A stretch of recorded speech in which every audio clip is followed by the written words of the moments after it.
So the mind of Caesar. Most people are stuck in the mind of Caesar. The 5 sensory data. The touch, okay, smell, taste, hear, and sight.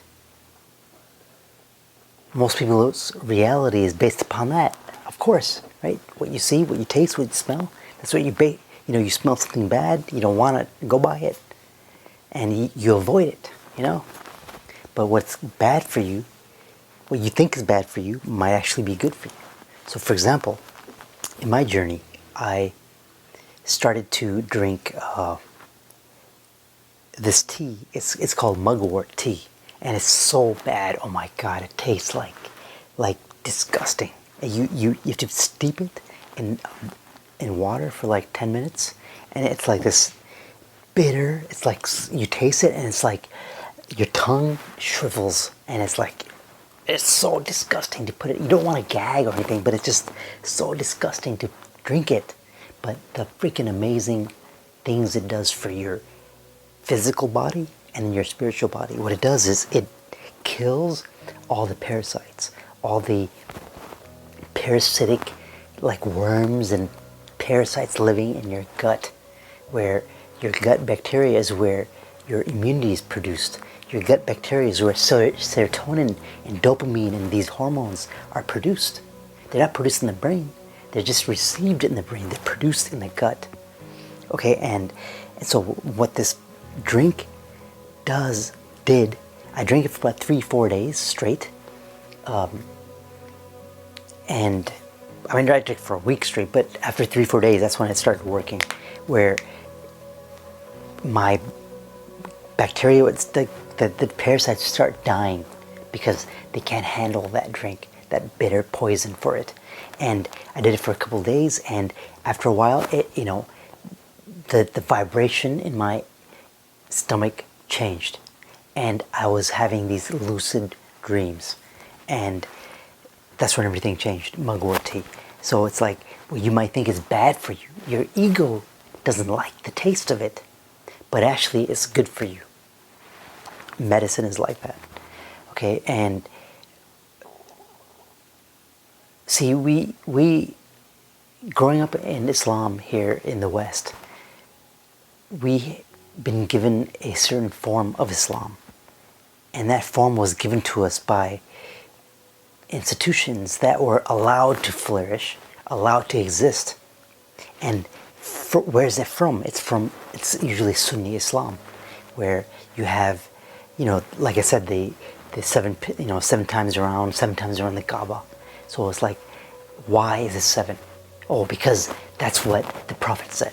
No, there's actually systems in other spiritual traditions where 7 is a occult number. It's a number that has deeper meaning. 7 heavens, 7 energy centers, 7 chakras or chakras, energy vortexes of the body, the main 7 of them. There's more than 7. Actually, there's 72 in the pineal gland. And how many demons did Prophet Solomon, have under his control? 72. And how many names of the Hashem are there? Adonai, 72. How many names? 7 plus 2 is 9. How many names of Allah? 99. 9 plus 9 is 18. 1 plus 8 is 9. How many names of Krishna? 108. 0 doesn't, you don't add that. 1 plus 8 is 9. 9 is the number of completion. 3, 6, 9. Why is everything in 3, 6s, and 9s? 6 is, it's not in 6. Yeah, 9 and 3, fine, they're important, but 6, 6 is basically a 9. It's just all. Anyways, the point is, we haven't been told the esoteric meanings of it through the institutions, because the point of the institutions is they're there to help you grow to a certain point, and once you have that foundation as a 6-year-old child, then you go to the next level. You go to the next level and you build upon the foundation. But if you're only told the foundational information and you're told to stay at that foundation, and it's haram to read this book and read that book and to question this and question that, and it's haram to put your hand like this, and no, you gotta put it like this. Some people have an argument, it's like over here, when you pray. Some people think it's down here. I've seen arguments of like people saying, no, we gotta hold it like this, like this. It's all sacred geometry, see? It's all sacred geometry. That's what it is. It's sacred geometry. And you gotta raise that Kundalini energy up. And the Kaaba is your body. But your body, if it doesn't have the light of the divine, it's just a freaking beast. It's just a carbon, a crystalline formation, which is the carbon, where carbon life forms. Because carbon is the basically, right, my brother's right there. Carbon is like the most prevalent molecule, the formation is carbon. Water is not carbon, but Life is carbon. Carbon life, yeah, carbon-based life form. And there's like 118 like elements in the periodic table, and like 112 of them are carbon-based, and then the non-carbon-based are like the neon, the neons, like neon and like the noble gases. They call them noble gases because they're totally different. It's like I can't even begin to explain it because that's not my area of expertise. Yes, I read about it, I listened to other lectures about it, and I absorbed the information, and that information gave me light upon other parts of where my journey is taking me, and teaching this kind of information to other Muslims that no, there's more to Islam than just what we've been told. No, we can connect with the divine because the divine's closer than our jugular vein. Like the jugular vein is here, right? Like here, I'm gonna try to invoke the jugular vein. Invoke it is to summon it from its depth and to bring it out, okay?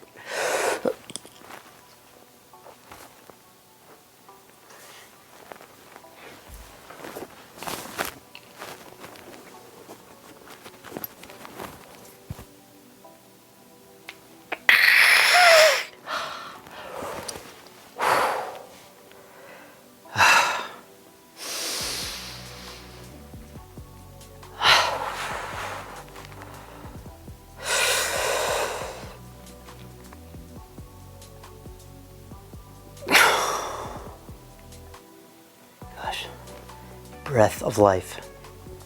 You can breathe this consciousness around your body. Your body is the vessel to contain that consciousness at a certain form, at a certain vibration, at a certain level.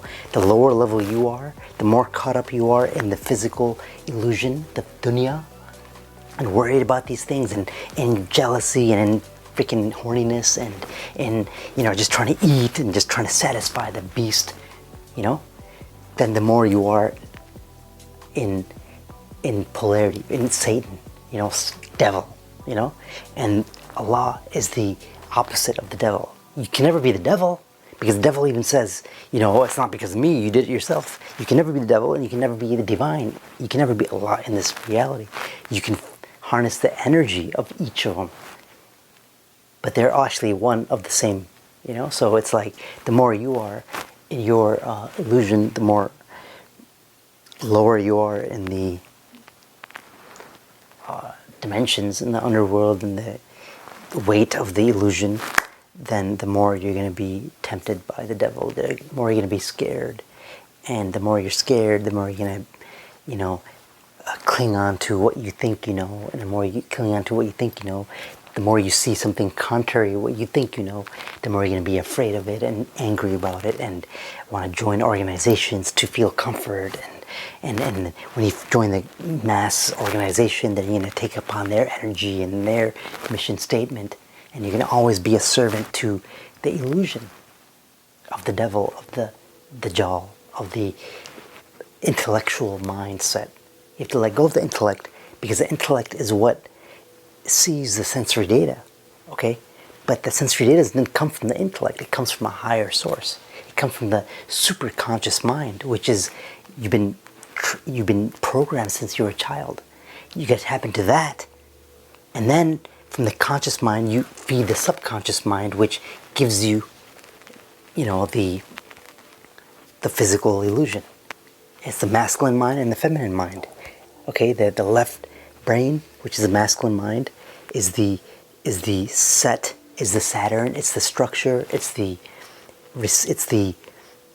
builder of the matrix, and the right brain, which is the feminine mind, it's connected to the source consciousness. It's connected to the superconscious mind, and this is the conscious mind connected to the subconscious mind. But if you don't change the superconscious mind's, like if the seed isn't planted in that reality, then it can never manifest. Then the subconscious mind will never, manifest what the conscious mind wants. You want money, you want happiness, you want to be connected to the divine, but whatever you feed the subconscious mind, it's only what you truly believe, and what you truly believe is set upon the superconscious mind. Okay, that's where you believe. That's where the matrix goes to, and you have to tap into that part of your brain, and that's what I teach. That's the kind of initiation that is required from you, because you can't just get this for free. Like literally, this is not free, and the money part is not the aspect of it. It's what happens when you actually embrace this occult, this secret, this sacred information that really shifts your reality and makes you from just a part of the living dead and kind of waking up, but then to be fully awake, you're going to be awake amongst dead people. You don't hang out with dead people, you're going to smell like them. You're going to start rising up and you'll be lonely, but then as you rise up, there can be more people that are alive, that are at your level of consciousness, and you're going to start attracting your reality by doing certain deep practices and knowledges and sciences and quantum physics and magic and rituals. What do you think? Like when I say magic, you think of some bad word? No. What do you think you're doing when you're praying? You're doing wudu 3 times. Why 3 times? What does it matter from here? Oh, if it's like if you don't wash your hands, if the hand doesn't, there's one hadith like I heard before, because I took these very deep classes like Al-Maghrib Institute and Al-Bayana Institute and all these classes. I took them before, and they're like talking about like if you don't, wudu, make wudu until like if it doesn't cross this part, then it's gonna be burning in hell. It's like, if you take that literally, you're going to be really in like guilt or in fear of missing that section. It's like, how can you, that's not how it goes. That's just a child's understanding. You can tell a child that, but an adult, you have to explain the metaphysics behind it. And it's like you teach these children these things and you scare them to place, but then later on as they get older you discern and you're like, you know what, child, okay, here's the next level. You know what, it's not because you're going to go to hell, it's actually because it's blah blah whatever the metaphysics of it is. It's like understanding a ritual and understanding why you're doing it, understanding that when you go around the Kaaba 7 times, it's like it refers to each chakra, and each chakra as you go up, you have to reach the heart, and then you have to reach the pineal gland, and then once that's opened, that's the 6th. Then the 7th one is open, which is the crown, which is the last of the chakras or the last of the prophets. And like Prophet Isa, Jesus, the Christ, represents the crown. It represents the third eye, and like Moses represents the throat, and the solar plex and all that is represented by like Jacob, right? Because he, like Jacob's ladder, and like how Yaqub, was like put in a well, right, by his brothers. How many brothers did he have? 12? 11. Yeah, he was like the 12. No, I think he was the 13th. I think he had 12. 12 brothers. 12 brothers, and like Benjamin and all those people, and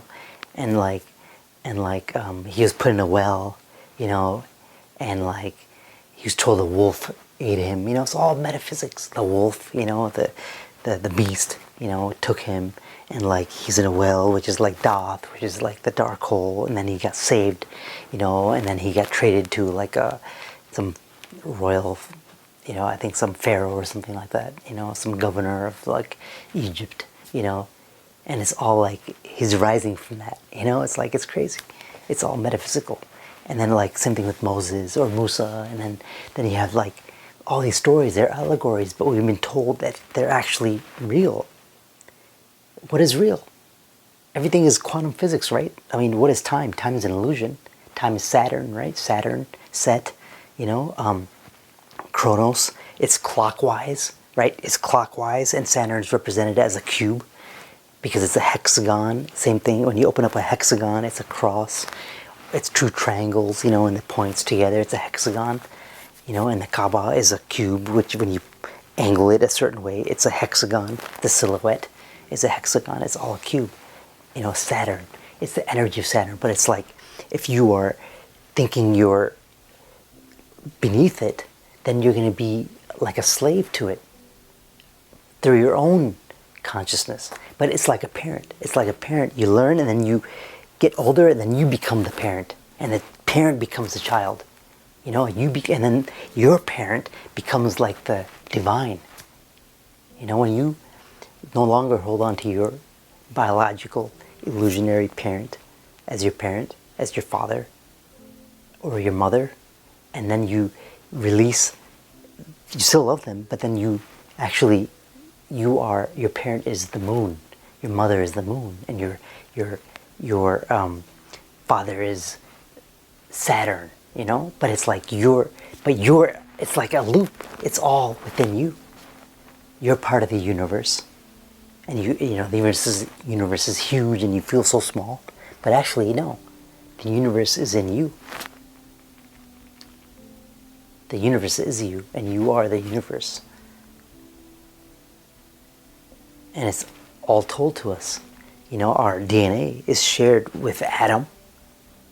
99.96% of our DNA is shared with that. So what about that 0.03%? It's like, that is your unique representation. That's what makes you unique. Because they're all within you. I'm happening to you right now through the internet, right? Well, what is it? It's just in your mind, actually.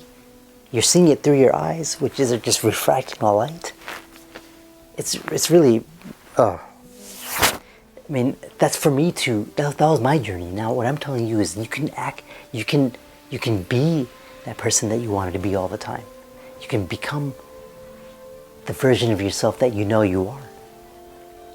And that can help you in your everyday life, in your business, because you change your vibration, which then in turn changes your thought patterns, which in turn changes the way you look at things, and then the way it reflects back to you and the emotion you have.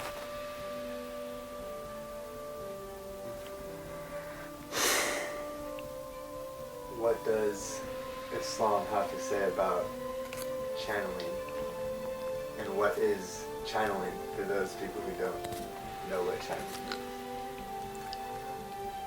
Well, channeling, I would say it's, didn't the Prophet get the revelation through channeling? He had a feeling, like inspiration through the divine, and it was so heavy that it made the camel like buckle, with the weight.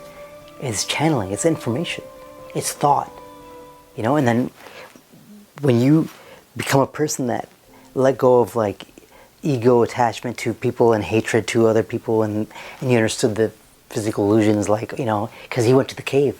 Every prophet went to some kind of cave. And then we told him we can't go inside of our room and lock ourselves in because it's antisocial, and it's like, but then now we're forced to go in our cave. See, all the prophets went in that cave. And that's when you go in the cave, you see your own darkness, okay? And you have to face your fears. You have to face your own, what you reaped, what you sowed in life. You have to reap, you have to face it. You have to, all the causes, you are the effect of the cause. You eat too much, you know what? You are the cause of your weight gain. You know what? Why are you eating so much? Because you were trying to fill some kind of void of happiness or some kind of guilt or something like that. To cover that feeling up, you start eating. Or you start binge watching Netflix.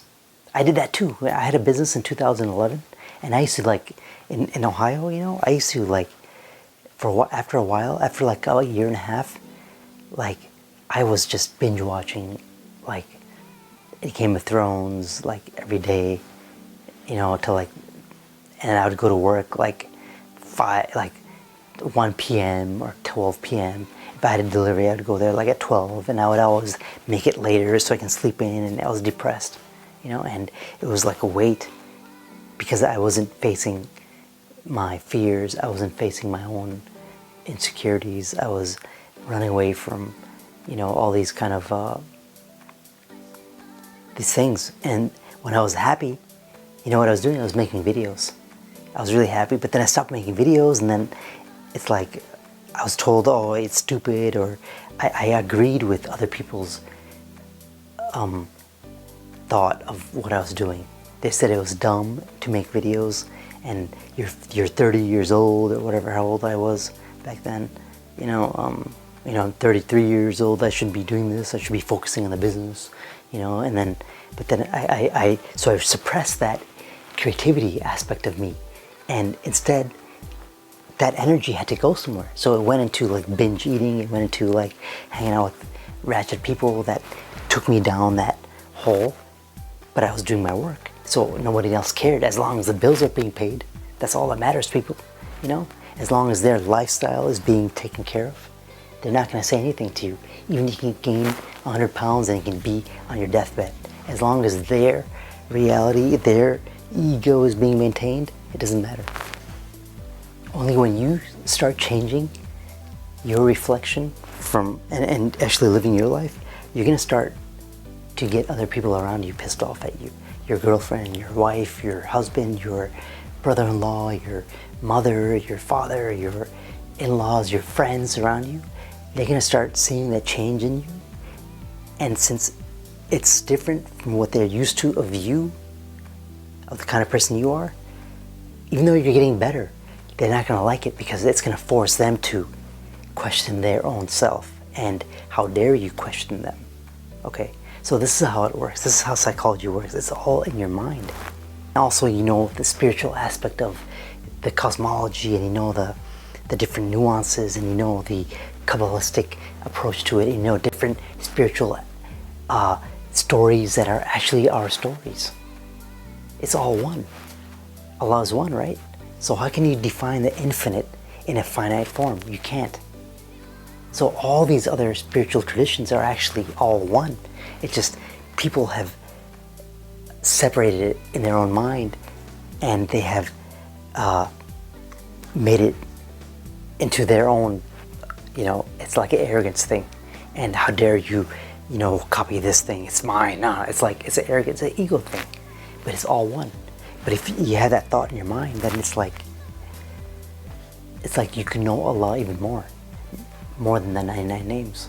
You can know Him through 99 names and through 107 names, 108 names, 172 names, in all these different systems. So if you have more of the energy of the names of Allah, you can invoke that within yourself more, and it makes you more powerful. It gives you more light of the divine to harness within yourself. That's the whole object of this whole dunya, you know, to get one with the divine. And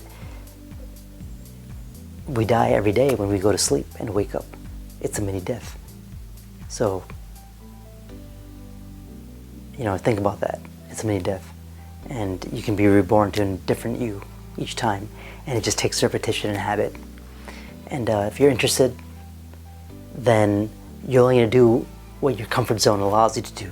But if you're committed, then you're going to seek out the guidance you need. You're going to seek out the mentors. You're going to do what it takes. You're going to go outside your comfort zone. So DM me, message me, and subscribe. Ask comments. You know, I'm available for you, okay? Take care. Peace. Bye.